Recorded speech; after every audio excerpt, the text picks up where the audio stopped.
I'm the Scrub and you're here for one reason. We're off to the land once full of children's laughter, but is now just a ghost town with misery and sorrow intertwined with the lost souls that haunt this park. Also known as Six Flags, Disney World, or any theme park that you can't stand since you turned 16. All I know is that whatever I've paid to get into this park, even if it was free, it still isn't worth it. Although, I can see it being very worth it if I get to punch some stupid clowns in the nose. Time to learn about the Strayborough Deadwalk. Simplified.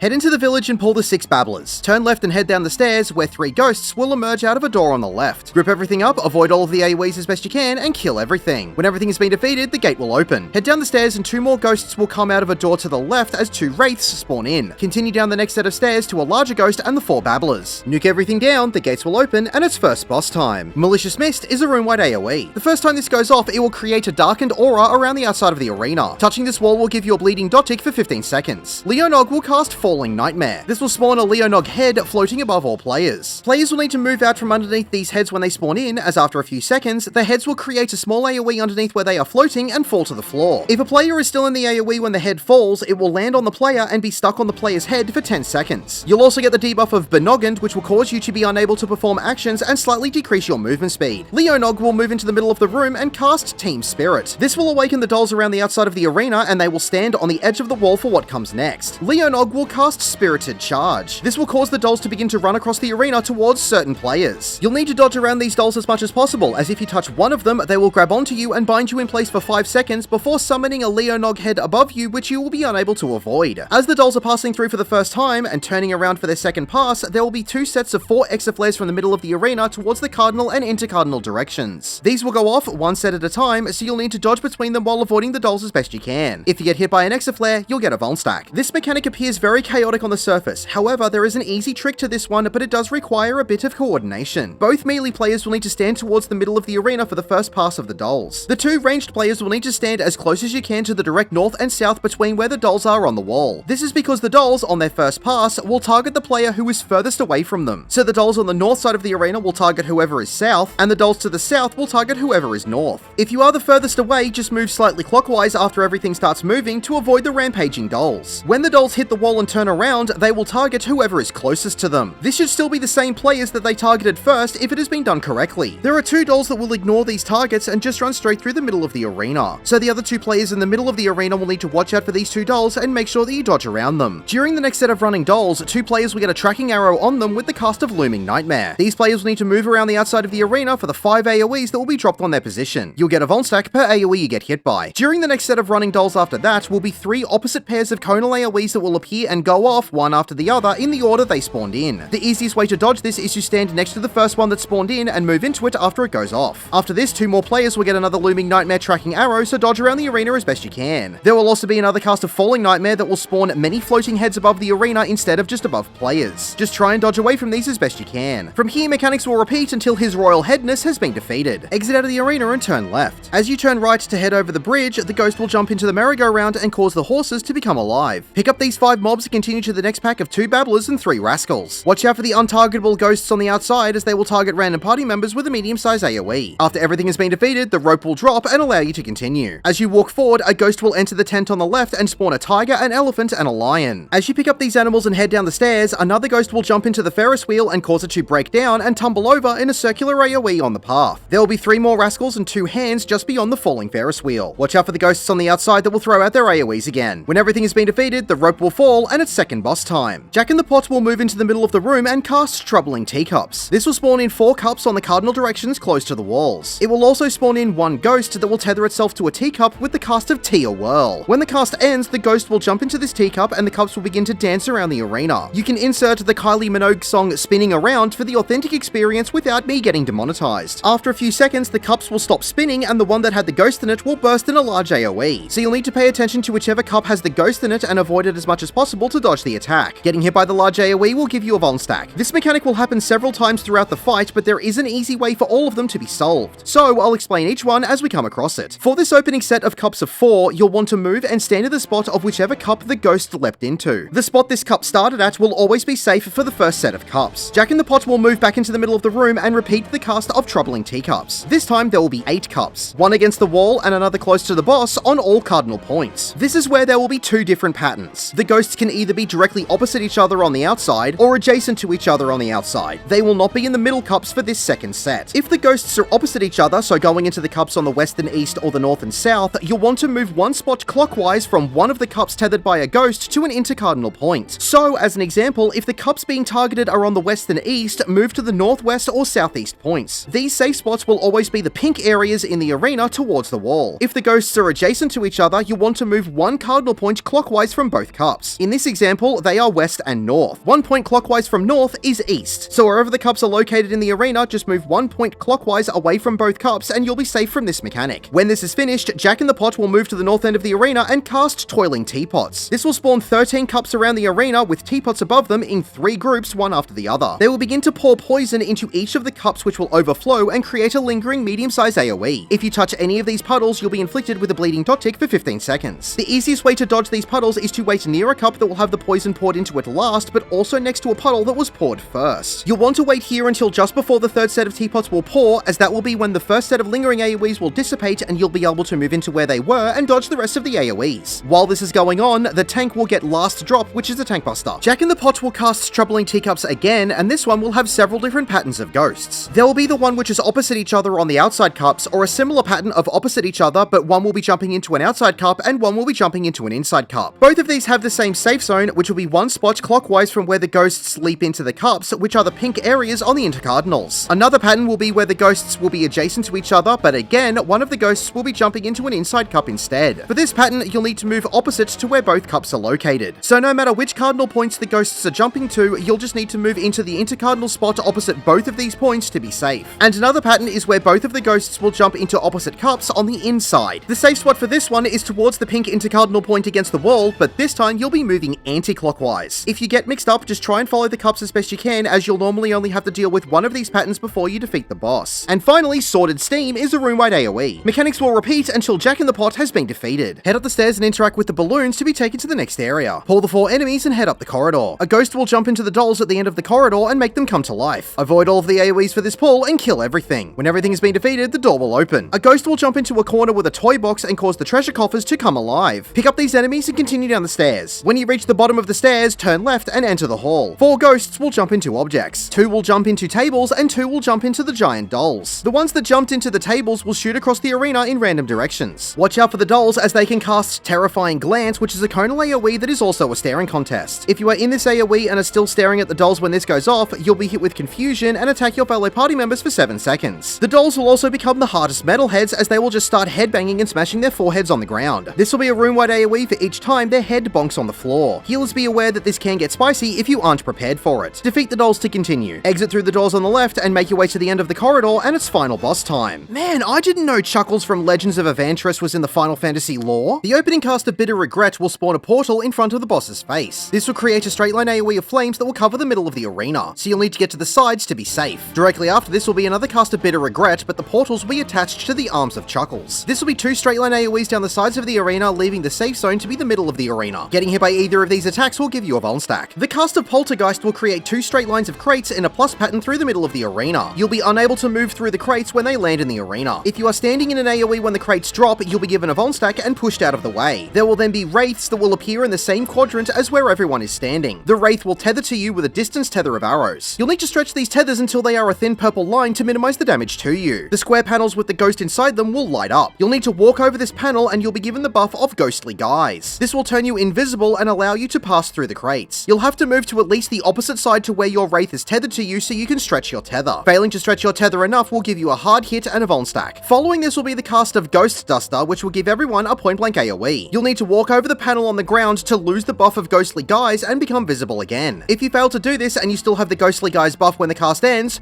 who are you gonna call?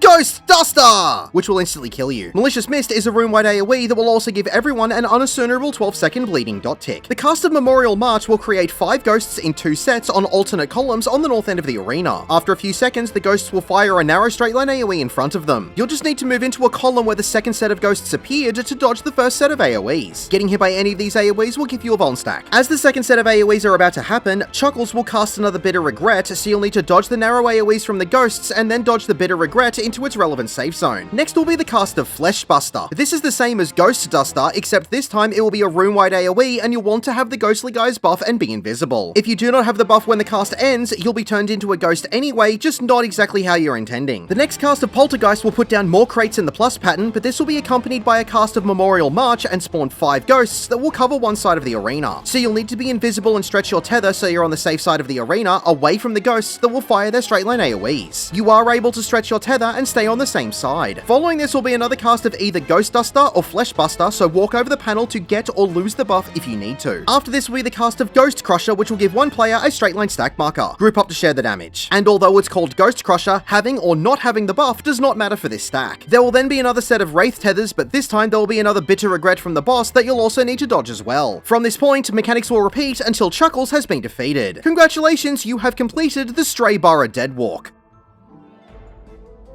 My name is The Scrub. Thank you for watching.